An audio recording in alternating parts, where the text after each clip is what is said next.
కొంతమంది ఎలాగంటే కాసేపు ఏదైనా చేసి ఒక 10 నిమిషాల పాటు దేవుడి దగ్గర కాస్త అన్ని విషయాల్ని వదిలేసి కాస్త భగవంతుడి మీద మన మనసుని పెట్టుకుని ఒక 10 నిమిషాలు కూర్చోవాలని కూర్చుంటారు.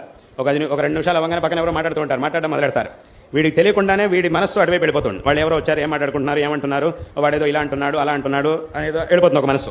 అలా వాళ్ళు ఎంతసేపు మాట్లాడుకుంటూ ఉంటారో అంతసేపు దాన్నే వింటుంటాడు. మళ్ళీ ఒక 10-15 నిమిషాలు అయ్యాక మళ్ళీ వాడికి గుర్తొస్తాయి, అయ్యో అసలు నేను కూర్చున్నది ఏమిటి, నేను చేస్తున్నది ఏమిటి, నేను కూర్చున్నది ఎందుకు, అసలు నేను చేస్తున్నది ఏమిటి అనేది అప్పుడు మళ్ళీ గుర్తొస్తుంది. గుర్తొచ్చి చిచే అసలు ఇది కాదు, ఎవరు అనవసరంగా ఇప్పుడు మాట్లాడిన దానివల్ల నాకేం ఉపయోగం లేదు, కానీ అనవసరంగా దీంట్లో 10 నిమిషాలు పోయింది అని చెప్పి మళ్ళీ కూర్చుంటాడు. ఇంకో 5 నిమిషాలు మళ్ళీ కూర్చుంటాడు. మళ్ళీ ఇంకో 2 నిమిషాలు ఇంకేదో విఘ్నం, ఇలా ఏదో అవుతూనే ఉంటుంది.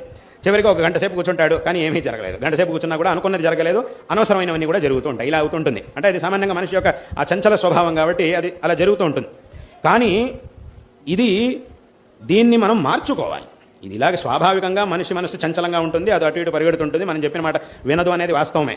కానీ అందుకే భగవద్గీతలో కూడా కృష్ణ పరమాత్మ ఏం చెప్తాడు అనంటే అసంశయం మహాబాహో మనో దుర్నిగ్రహం చలం అభ్యాసేనతు కౌంతేయ వైరాగ్యేణ చ గృహ్యతే అంటాడు కృష్ణ పరమాత్మ. అంటే దీని అర్థం ఏమిటి?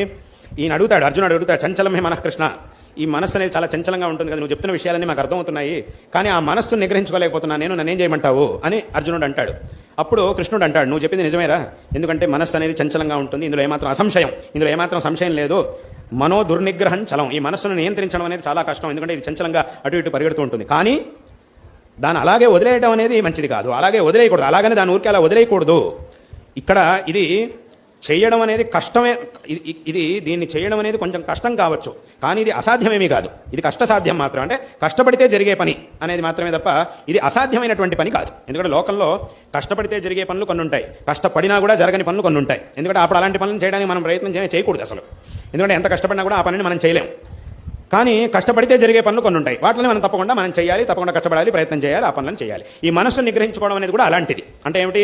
ఇది కష్టపడితే జరిగేటటువంటి పని, అసలే జరిగేదే కాదు అనే పని కాదు, కానీ కష్టపడితే జరుగుతుంది. కాబట్టి ఏం చేయాలి అని అంటే ఆ మనస్సుని అభ్యాసం అంటే అలవాటు మళ్ళీ మళ్ళీ మళ్ళీ మళ్ళీ పునః ప్రయత్నం చేసి అభ్యాసేనతు కౌంతేయ వైరాగ్యేణ చ గృహ్యతే అన్నారు. వైరాగ్యం అంటే ఏమిటి?